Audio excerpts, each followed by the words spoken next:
to the Great Detectives of Old Time Radio. From Boise, Idaho, this is your host, Adam Graham.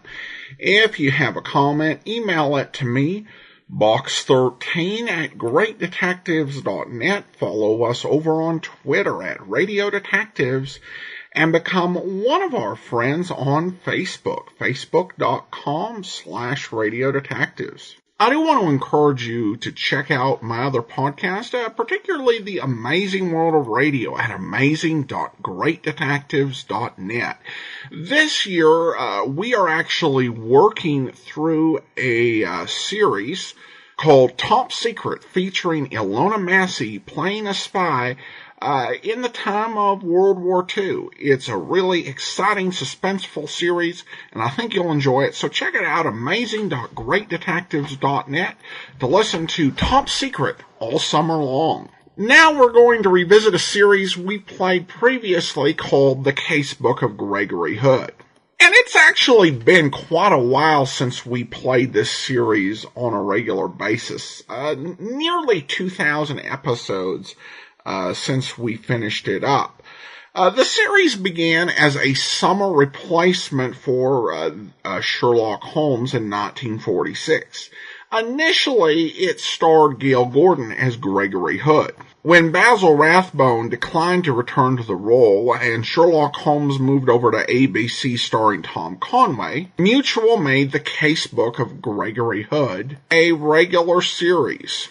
Gale Gordon left the role after 16 weeks, and the young actor Elliot Lewis came on to play Gregory Hood for 36 weeks, until the conclusion of the 1946-47 season. Lewis would return in 1948 to do another 52-week series as Gregory Hood, and there would also be subsequent Gregory Hood series for ABC, starring Jackson Beck and George Petrie. The episode we're going to play you today is from the Elliot Lewis run, and I'm really happy about that. While Lewis did 88 episodes, only 4 were in circulation at the time we first visited the series. And this is the first episode that I've heard from 1947. So, from May the 5th, 1947, here is the episode of The Casebook of Gregory Hood, Fifth Avenue. Time.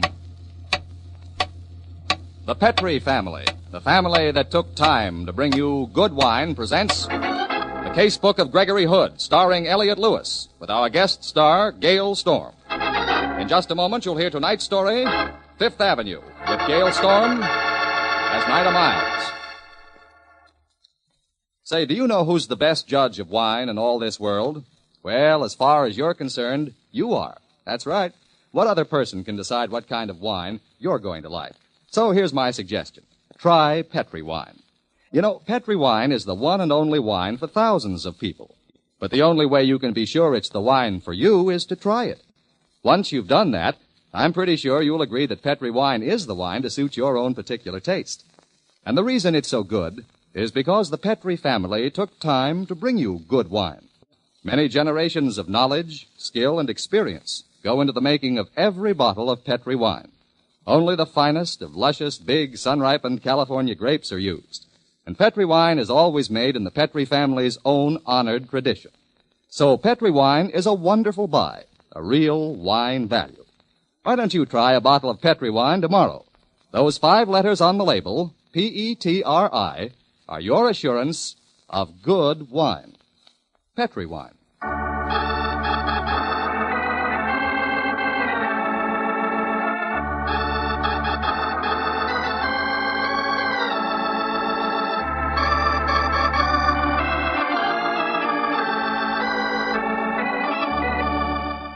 Well, it's that time again. Time to join Gregory Hood and his friend and attorney Sanderson Taylor for another story from Greg's Casebook. Greg and Sandy are in New York City on business for Greg's world-famous importing house. It's a bracingly cold night, but in spite of the cold, Greg has insisted that he and Sandy climb aboard a Fifth Avenue bus and settle down for a tourist's eye view of the famous thoroughfare. The bus is deserted except for a very beautiful young lady sitting across the aisle from them. Sandy is complaining bitterly about the draft. This is the craziest thing we've done in the last 5 years, Greg. Could be in a nice warm cab, where they keep the doors closed. Oh, you've lost the spirit of adventure, Sandy. Yeah. We're going back to California tomorrow night. A little cold weather will do us good while we can get it. Improves the circulation, puts a sparkle in your eye. Hey, What's the matter? look, there. That mansion. You recognize it? That one? Yeah.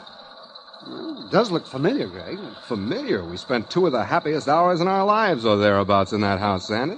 Night before last. Are you losing your mind? I've never been in that house.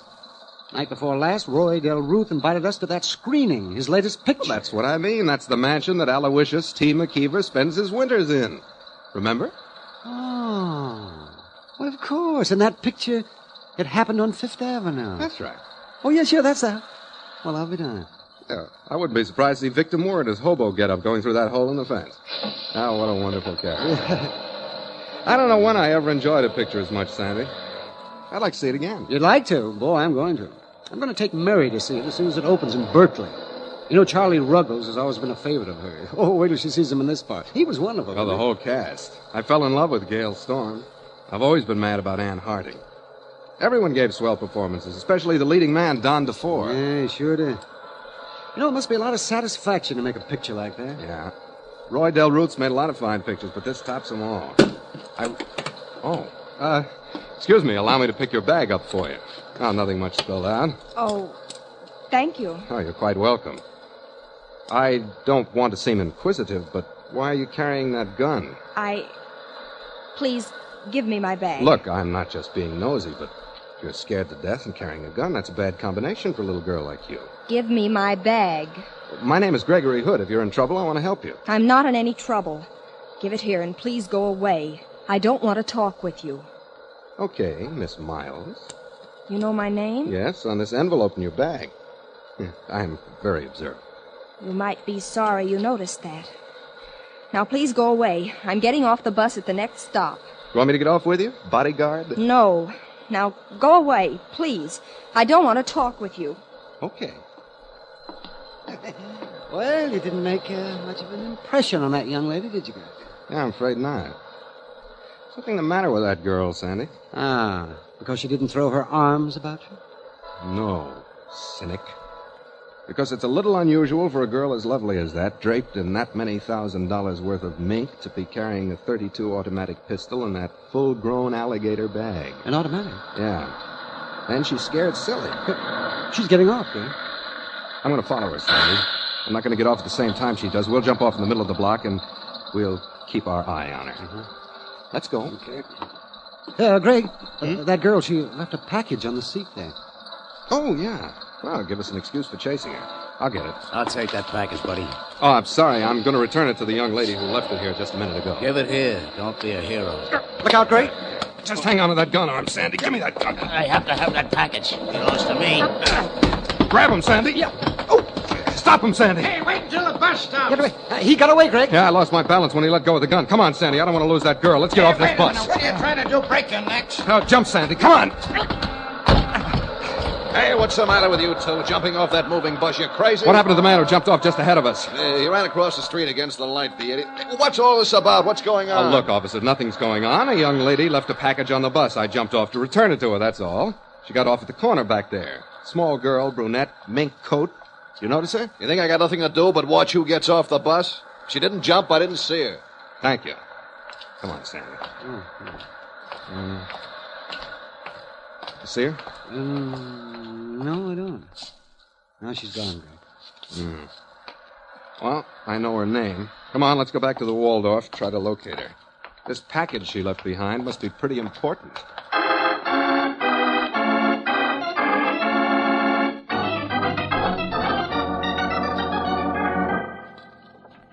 Well, Sandy, there's no Night of Miles listed in the city directory or telephone book. I guess the only thing to do is buy an ad in a paper and advertise the fact that we have that package. Yeah. What do you suppose is in it, Greg? What does it feel like? Feels like a leather box, Sandy, because that's what it is. That's not much of a help. Take it down and ask the clerk to put it in the safe, will you? Aren't you going to look and see what's in it? Why, Sandy, surprised at you. I'm the one who's surprised. I'll take it down, Greg. Meet you in the lobby in a half an hour. Yeah, I'll be ready by then. Quick shower and shave. Wish I could locate that Miles girl. I want to get this package back to her. She was a very pretty girl, Greg. Oh, there's that, too. Be within a half hour, sir. Okay, in the men's bar. Right.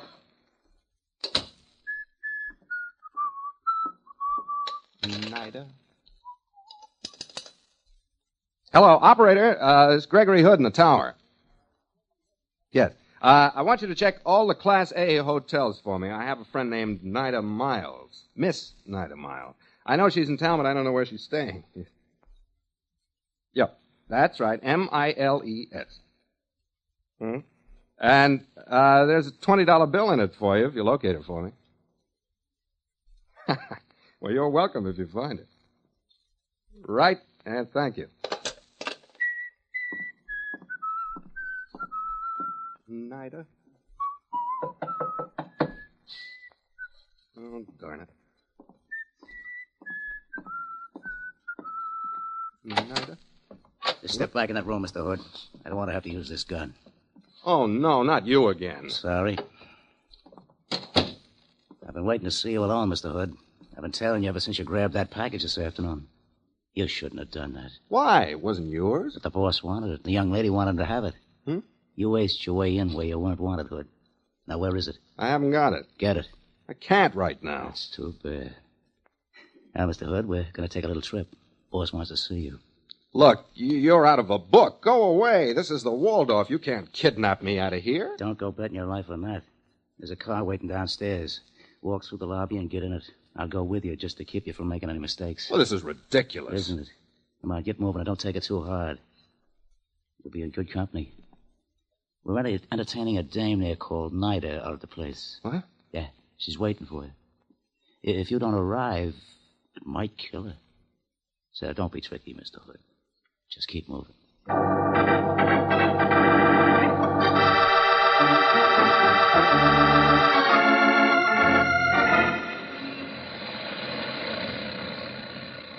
As soon as we get past this light here, Joe, twist it over to Lexington. Right. I want to put the blinders on Mr. Hood here. You're going to blindfold me, huh? There. I hate the cover of those pretty blue eyes of yours. Well, thank you. There's not much scenery on the road we're taking anyway. For the love of... I didn't do anything. The half-witted cab jockey behind me rammed me. Come on, the light's changing. Take out of here. Yeah. Lock bumpers. This is pretty embarrassing, isn't it? Just keep your seat. No, I think I'll get out and help unlock Hey, you- bumpers. You wouldn't want to do any shooting in all this traffic. So long, Clancy. See you later, Lucky. Hey, Greg!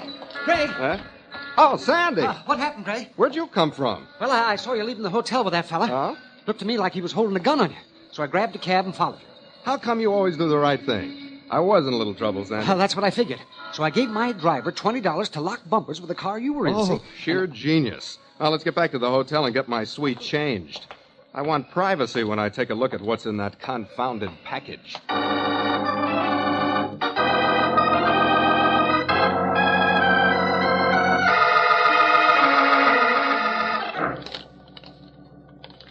Now, that girl that left this package in the bus, Nida Miles. Did the operator manage to find her registered at one of the hotels? No, and please stop taking words out of my mouth. Alligator jewel case with a sterling silver coat of arms. Black pearl. Beautiful, Sandy. A fortune's worth of black pearls. The most beautiful strand I've ever seen. Now, what in the devil was that Miles babe carrying them around with her for on a bus? Well, even I can answer that. Hmm? She was making a rendezvous with somebody on the bus to pick them up after she left them on the seat. Sandy, well, you're getting to be a great deducer. This strand of pearls must be well known. The manager of our branch here would probably be able to tell me who they belong to. That's the next move. You think the pearls were stolen? I don't know what to think, but we're in it. We might as well find out what it's all about. Tell you what, get on the phone. Mm-hmm. Who is it? Mr. Hood? No? Yes, who is it? It's Miss Miles, Nida Miles. Speak of the angels. Hello, Hey! Get back into the room, Mr. Hood. Please don't make me use this gun. Well, okay, but... Back up. Yes, ma'am. Now, give me those pearls. And get into that closet, both of you. And don't try to get help for 5 minutes. Well, you're welcome to the pearls. They're yours, I suppose. Get in the closet. Forget about me and the necklace. If you don't, you're going to be killed.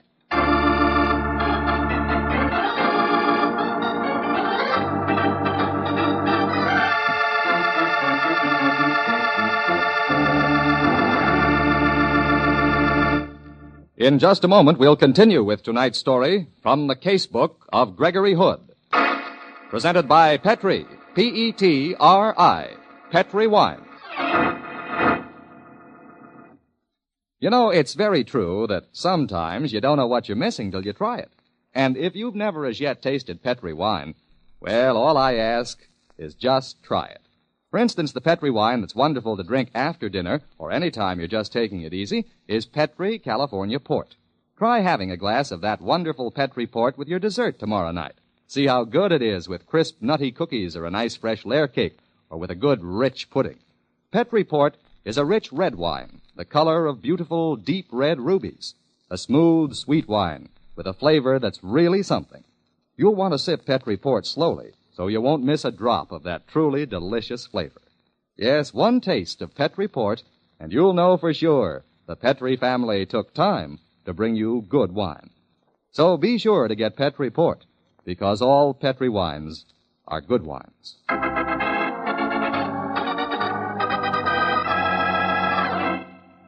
Greg Hood and Sandy are riding on a Fifth Avenue bus in New York City when Greg notices that the young lady sitting opposite them has left a package on the seat. He picks up the package intending to return it to her when a large gentleman attempts to get the package away from him.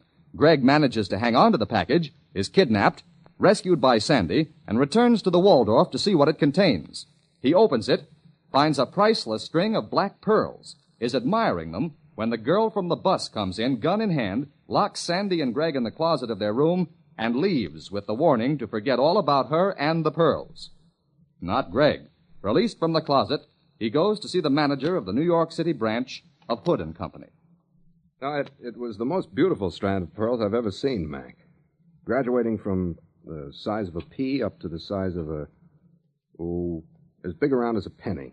They were in an alligator jewel case about 8 inches long by about 3 inches wide.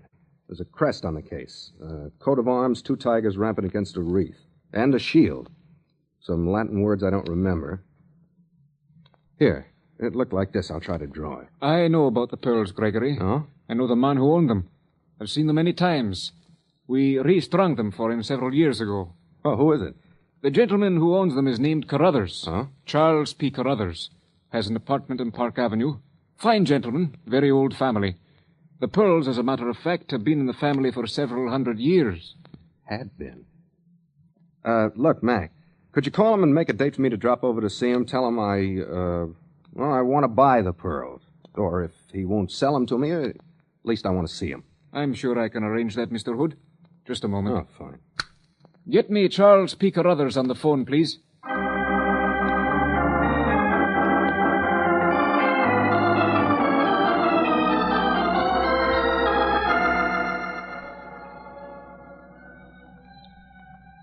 I hope you don't think this is just idle curiosity, Mr. Carruthers. Oh, indeed I don't, Mr. Hood.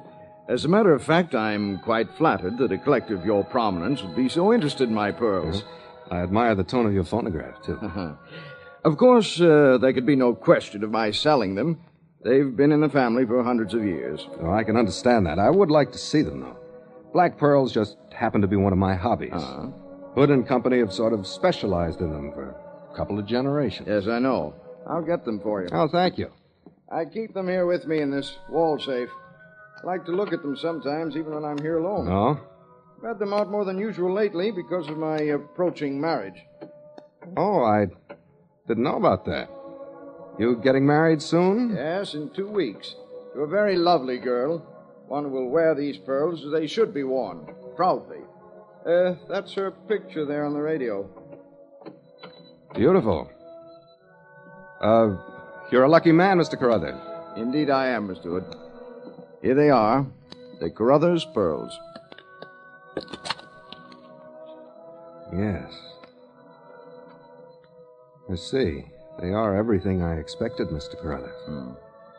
I wonder if I could borrow them for a few hours. I know the request is a bit unusual, but I'm leaving for the coast in the morning, and I would like to have them photographed before I leave. Well, Mr. Hood... I'm writing a book on famous jewels, the ownership of them, their history. Wouldn't be complete without a mention and an illustration of your pearls. Tomorrow morning, Mr. Hood. Well, look, you know me. If you don't, you can establish that I am not an imposter by checking with the New York police and Mr. McIntosh, my local manager. Well, I have to have these pearls for just a few hours.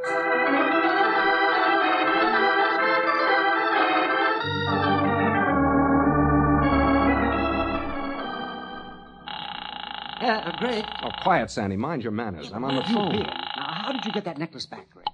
Well... Society desk, Eileen Kilroy. Hello, Kilroy. Greg Hood. Now, what makes me so lucky?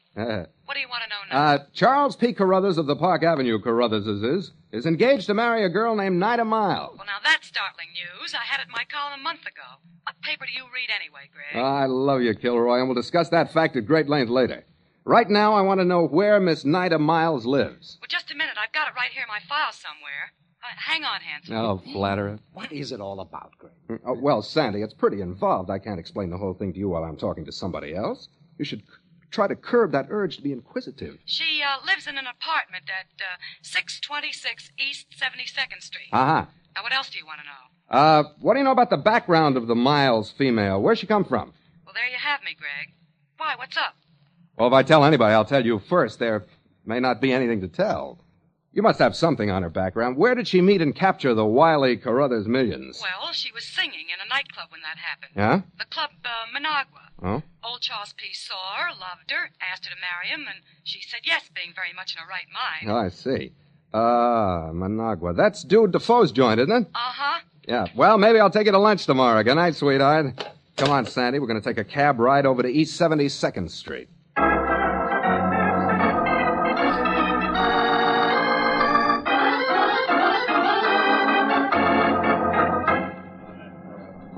Clerk? Yes? What apartment is occupied by Miss Nida Miles? Miss Miles just went out a minute ago. I'm surprised that she didn't pass you in the entrance. Oh, thanks. Well, where are we going now, Greg? I don't know, but I expect to find out. Come on. Dorman? Yes, sir? Did Miss Miles just take a cab away from here a minute ago? Yes, sir, she did. Would $10 help you to remember where she asked the driver to take her? Now, let me see. I have a very important message for her. I have to locate her right away. All right, Pirate 20. Oh, yes, sir. She asked to be driven to the Club Managua. Oh, thank you very much, sir. That's okay. Is there any additional charge for whistling me up a cab? No, sir. I just hope we get there in time to do some good, Sandy. Yes. Of course, I haven't the slightest idea what you're talking about. Club Managua on 52nd. Can you make it in 5 minutes for $1 a minute? I can make it in 4 minutes for $2 a minute. It's a deal. Get us there fast.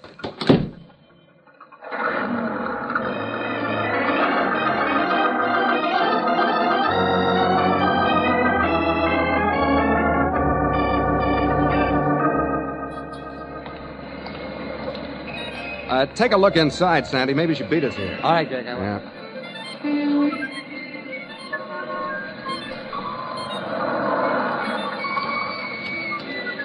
There you are, driver. Hello, Miss Miles. Fancy meeting you here. Come on. Where are you taking Well, me? let's just drop in this restaurant for a minute before we go to the Club Managua, shall we? No, I have Come to... on, or I'll call a policeman. I want to talk with you. All right. I couldn't be in any more trouble anyway. Here, let's take this corner booth. Get in there. All right. Now, we talk. I'll bring you up to date. You're engaged to marry a lot of money to the Carruthers millions. Somebody's blackmailing you. Who is it? I can't tell you. I'll tell you. It's Dude Defoe, isn't it? What's he got on you, youngster? Why should I tell you? Because I want to help you. What's he got? Letters? Pictures? Yes, both. I have to get them back. Oh, we'll get them back, all right. Let me see your purse. No. Yes. Give it here. Still got the black pearls. Gonna give them to Dude. He planned this whole thing, didn't he? It would take a crook like him to plan anything as clever as this. I had to do what he told me to. I had to. You can think whatever you like. but I'll be a good wife to Charles. He's good to me. He has respect for me. I'll make him happy. Look me right in the eye and tell me that, baby. All right. I'll be a good wife. I'll make him happy. I love him. He's good to me. Okay. Come on, let's see Dude and give him those pearls, shall we?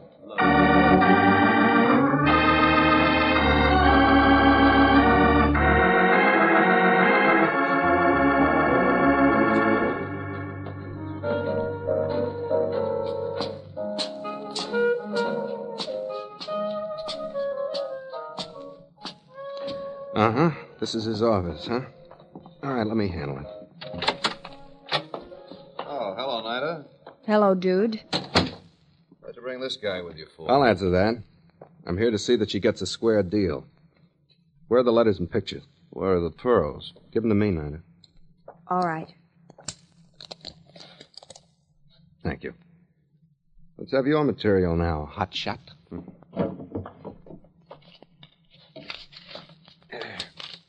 There you are. Look them over, Nida. See that they're all there. All right.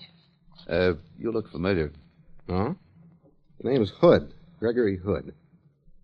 I got news for you, Dude. After we finish our little deal here tonight, if Miss Miles ever is bothered by you again, she gets in touch with me and you talk it over with the police.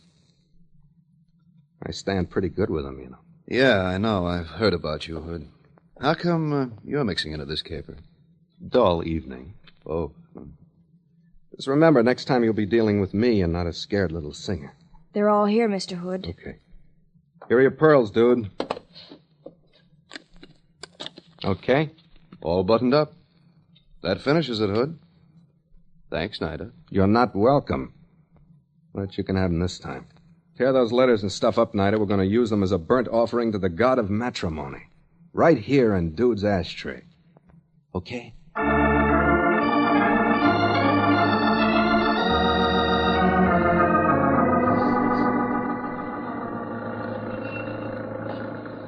Well, Greg, now maybe you'll tell me why you gave those pearls to that blackmailer?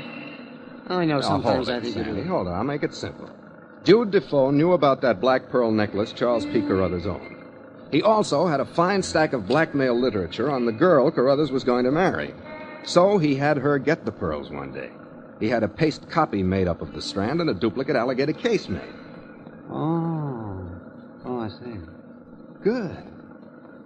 So, the next opportunity Nida had, she switched the phonies for the real pearls. Uh-huh. She was supposed to leave the real ones in her seat on the bus where one of Dude's gorillas could pick them up. We interfered, and that started all of the, excitement. Well, it's a little clearer now, but... I'll take you all the way. I had in my pocket the phony pearls, which I borrowed from Carruthers, when I met Nida outside the Club Managua tonight. Uh-huh. While we were in the restaurant, I switched them for the real pearls while Nida was looking into my eyes. Right now, I've got the real pearls in my pocket. Huh? Dude's got the phonies in his safe, and Nida has burned up all the evidence he had to blackmail her with. I return the real ones to Charles P. Carruthers in a few minutes, and everybody will live happily forever after. I hope.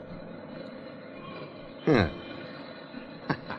I'd like to be there when Dude finds out he has his own pearls. Well, my goodness, Greg, well, as usual, everything has worked out all right, and you've managed to escape alive, but there's a law of averages, you know. Hey, it's 11:30. I have to get these pearls back to the owner, and we have a date to meet Roy Del Ruth and Gail Storm at 21 at midnight.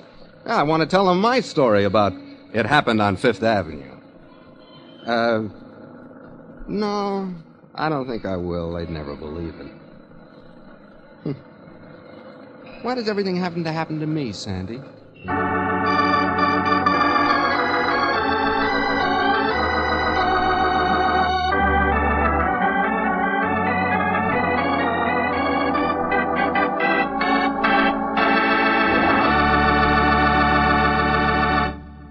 Very interesting story, Greg. You do let beautiful women lead you into the most amazing adventures. Oh, I'm easily led, Herb. I should think you'd have been scared. After all, she was carrying a gun. No, but that's it. I like my women with arms. Ooh, I'll let that one go. But it's too bad you didn't manage to corral that string of black pearls for your own jewel collection. Isn't it? You've never seen such beauties. There's... Oh, but why tell you? You're not interested in jewels. Oh, no? Guess you didn't know I'm an expert in gems. No, I didn't. Tell me more. Well, there's the Ruby of Petri, California Burgundy, the Golden Amber of Petri, California Muscatel. In fact, all the Petri wines are precious gems. But take Petri Muscatel. Muscatel is a favorite with the ladies, you know.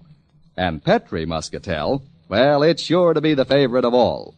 You see, Petri Muscatel is a sweet wine with a delicate flavor that comes right from the heart of luscious, world-famed California Muscat grapes. And it's a beautiful wine, too, clear and golden. Believe me, one look, one taste of Petri Muscatel is proof in itself that the Petri family took time to bring you good wine. And always serve Petri Muscatel proudly, because those 5 letters, P-E-T-R-I, spell the proudest name in the long history of fine wines. Petri. And what's our story going to be about next week, Greg? Well, Herb, next week I'm going to tell about an adventure Sandy and me and Ray Driscoll, the designer, had in San Francisco a few months ago.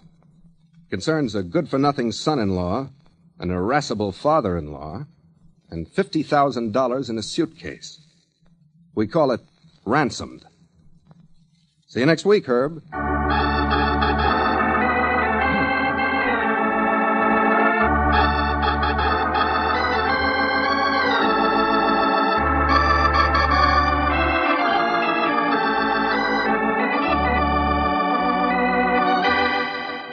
The Casebook of Gregory Hood is written by Ray Buffum. Original music composed and played by Dean Fossler. Elliot Lewis plays the part of Gregory Hood, and Sanderson Taylor is played by Howard McNear. Gail Storm was heard as Nida Miles. The Petri Wine Company of San Francisco, California, invites you to tune in again next week, same time, same station. The Casebook of Gregory Hood comes to you from our Hollywood studios.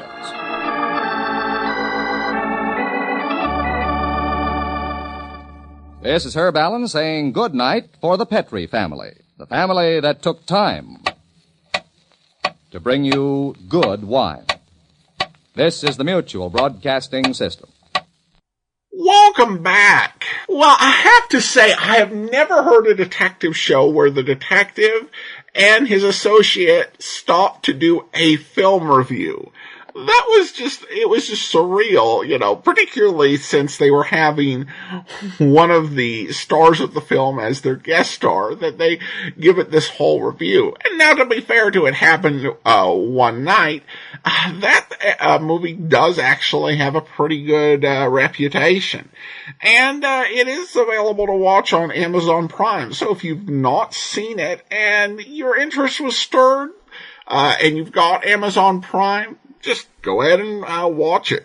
I did find it a really enjoyable mystery. This is a series, it will never be like my absolute favorite program, or even one of the top ones. But it's just such a fun, comfortable, relaxing series to listen to.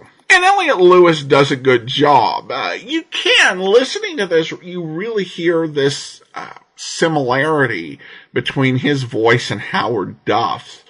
They were actually in the pilot for a series that Elliot Lewis went in to star in with Voyage of the Scarlet Queen, where one of them was playing the captain and one of them was playing the first mate. And it didn't work out because their voices are just so close to one another. Of course, Lewis has a very good reputation. He was actually nicknamed Mr. Radio, worked in radio behind the mic in addition to acting for so many years. And so I would definitely love to hear more episodes of this series. We now have 5 out of the 88 episodes that he did. And again, I'd eagerly want to listen to more. I do want to go ahead and thank our Patreon supporter of the day. Thanks so much to Rhiannon. Patreon, and again, I hope I said that name correctly, but thank you so much for your support. Rhiannon has been one of our Patreon supporters since July 2018, currently supporting us at the Master Detective level of $15 or more per month. Thank you so much for your support. Well, that was all we have for uncirculated episodes of the Casebook of Gregory Hood. Join us back here next week for Public Defender, and be sure and listen tomorrow for The Man Called X. In the meantime, send your comments to box13@greatdetectives.net. Follow us on Twitter at Radio Detectives, and become one of our friends on Facebook, facebook.com/Radio Detectives. From Boise, Idaho, this is your host, Adam Graham, signing off.